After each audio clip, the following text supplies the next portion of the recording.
guys! Welcome back to my channel. It's me, Manay Kinita! And of course, for today's video, ipailan ako sa inyo ang mga fur babies. Kay mauli sila ang kung kapag mauli ko, mo ang musugat sa every time na kanang musulod na ka sa stress, ka sa kakapoy, ako sila ipaila-ila. Unahon na ako ang akong first, isa ko siya sa pinakalambing, sa pinakalambing na akong fur babies. Meet Munchkin! This is Munchkin. So, ano Munchkin ako gipangalan sa iya kay Munchkin ko ng tawag sa mga iring na mga mubupiin. So, tanaw ay ito. Sa nakagamay yung tiil. Yan na nakagamay. Dali. Piat-piat ni siya. Inanin ni siya. Pero pag kanyang pinakalambing na akong cat, guys, kay mauni siyang natulog sa akong takhat. Tanaw yung tiil. Mugbo kayo. Aral mo na yung tiil na pinakalambing ni siya sa ako. Munchkin!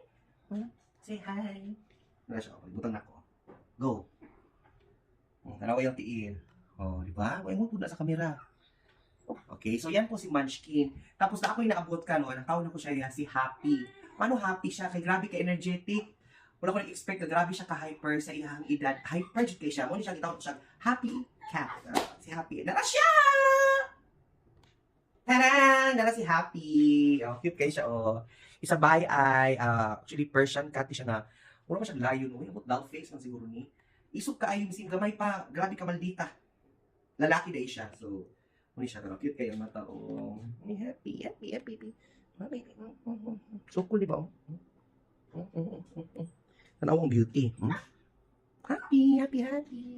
So, muna siya si Happy, and of course, napo ko another cat na very bongga. Muna siya ako ang hairless cat. Kay feeling Cleopatra ba yata, no? So, ano siya? Admit, Mewtwo. Ano siya Mewtwo kay? Mura po siya sa Pokemon kasi Mewtwo good. Katulad ng alien. Dito ulit siya. Oh, this is Mewtwo. Hindi. Meow. Wala dyan siya buhok, guys. Tapos ang nakagwapo sa Sphinx, as sila luod daw. Actually, first, may yung luod ang Sphinx. Kaya wala po siya balahibo. Pero, kabalo ang Sphinx lang ang iring na wala dyan siya baho.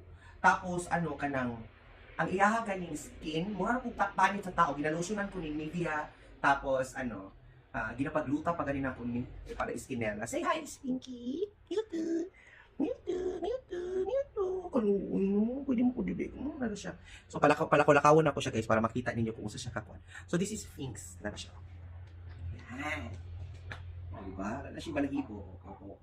Imot-imot po na. And of course, isa sa kong pinaka-favorite cat kay, kaya siya nga cat, Egyptian mount, tapos slash niya siya nga, basta ng mixed breed niya siya, pero grabe ka bright. Muna siya ang iring nga, buhay pa ko ba, mapalangga kayo niya, si Pink! Ayan si Pink! Meet Pink! Ayan, Pink! Muna siya nga akong iring nga, kauban pa si Mother. Ayan, bata pa kayo siya sa una, tapos mukat-kat mig ato, pinaka-bright na akong iring. Muna siya si Pink, muna siya kakala sa birthday ni Mother. Say Pink, hello Pink! Pink! So, muna siya akong mga iring, so, muna siya akong mga, kapag na ako sa balay, mas mahal pang ilahang pagkaon kaysa sa mo ang pagkaon kay pinakakilo na nagdiri mga foods na sa iring diba? So mas mahal sila maintenance kay ang mo lahi na dyan ang joy po sa mga pets na siya anak na sa gawas kay ito lang ginabuta kayo magsibisilang away sa ubang cat. So there you have it, those are my cats. So ipailaylat mo next ako ang mga doggy. So ano dyan na pet lover mo ko. So actually I don't consider them as a pet, I consider them as a family. So, muna siya akong mga cat fur babies. So, there you have it, guys. Yours truly, Manay Kinita! There you have it. These are my fur babies. So, muna sila akong mag-uuli kong sugat sa kuha. Maglambing-lambing.